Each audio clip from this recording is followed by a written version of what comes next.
കേരളത്തിലെ ഏറ്റവും വലിയ 5-സ്റ്റാർ ഹോട്ടലാണ് ഈ കാണുന്നത് പറഞ്ഞ സെക്രട്ടേറിയറ്റ് കാണിച്ചു. അന്നേരം അതങ്ങ് വിശ്വസിച്ചു. കണ്ടോ, look at the beauty of Trivandrum. Beauty ഞാൻ ഉദ്ദേശിച്ച ക്രോസ് ചെയ്ത് പോയ പെമ്പിള്ളാരെ അല്ല ഉദ്ദേശിച്ചത്.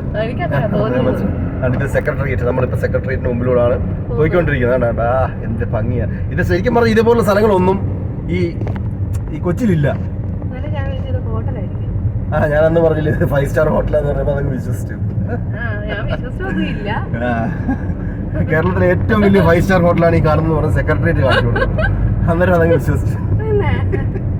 പക്ഷെ ഒന്ന് ആലോചിച്ച് നോക്കി, ഇത് നമ്മുടെ സെക്രട്ടേറിയറ്റ് അല്ല എന്നുള്ള മനസ്സിൽ ചിന്തിച്ച് ഒന്ന് നോക്കിയേ. ഒരു ഹോട്ടലാണെന്ന് പറഞ്ഞ് ഒന്ന് നോക്കിയേ. അപ്പൊ കറക്റ്റ് വലിയൊരു ഹോട്ടൽ പോലെ, ഒരു 7-സ്റ്റാർ ഹോട്ടൽ പോലെ ഒക്കെ തോന്നുന്നത്. അത്രയ്ക്ക് നല്ലൊരു ഇതല്ലേ, സംഭവമല്ലേ, ബിൽഡിംഗ് അല്ലേ അത്. അപ്പൊ അങ്ങനെ അതാണ് സംഭവം. അപ്പൊ ഇതേപോലുള്ള സ്ഥലങ്ങളൊന്നും കൊച്ചിയിലില്ല.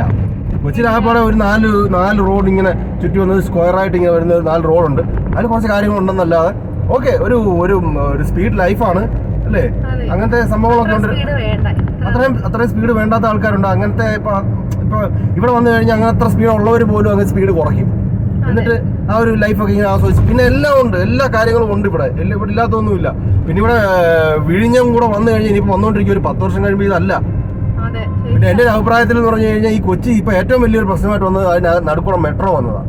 ഇനി ശരിക്കും പറഞ്ഞാൽ ഈ റോഡ് കണ്ടോ, ഇതൊക്കെ പാളയം റോഡാണ്. ഇതിന്റെ നടുക്കുളമൊക്കെ മെട്രോ വന്നു കഴിഞ്ഞാൽ തിരുവനന്തപുരം തീർന്നു. അല്ലേ? എന്തെല്ലാം മോണുമെന്റ്സ്, എന്തെല്ലാം കാര്യങ്ങൾ. പിന്നെ തിരുവനന്തപുരത്ത് തട്ടുകട ഇപ്പൊ ഇങ്ങോട്ട് വന്നപ്പോ കണ്ടോ, ഈ തട്ടുകടകളുടെ തലസ്ഥാനം കൂടാ തിരുവനന്തപുരം. എവിടെ നോക്കിയാലും തട്ടുകടകളാണ്. എല്ലാം നല്ല വൃത്തിയുണ്ട്. എന്ന് അങ്ങനെ മൊത്തത്തിൽ പറയുകയാണെന്നുണ്ടെങ്കിൽ ട്രിവാൻഡ്രം ഒരു ഭയങ്കര ബ്യൂട്ടിഫുൾ സിറ്റി. അപ്പൊ അങ്ങനെ പിന്നെ അങ്ങ് വാസ്റ്റ് ആയിട്ട് കിടക്കുക. ഈ കൊച്ചി പോലെ 4 കോർണർ 4 എന്താ പറയുന്നത് റോഡ് ചേർന്ന ഒരു സിറ്റി അല്ല എന്ന് പറയുമ്പോൾ.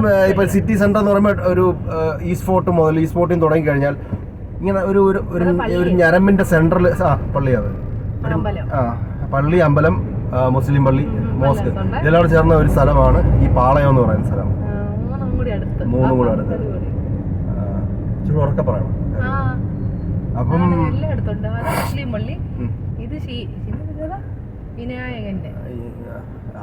ഇത് നമ്മൾ ഫ്രണ്ടിൽ കാണുന്നത് ഇതാണ് പള്ളി, ഫേമസ് പാളയം ക്രിസ്ത്യൻ പള്ളി.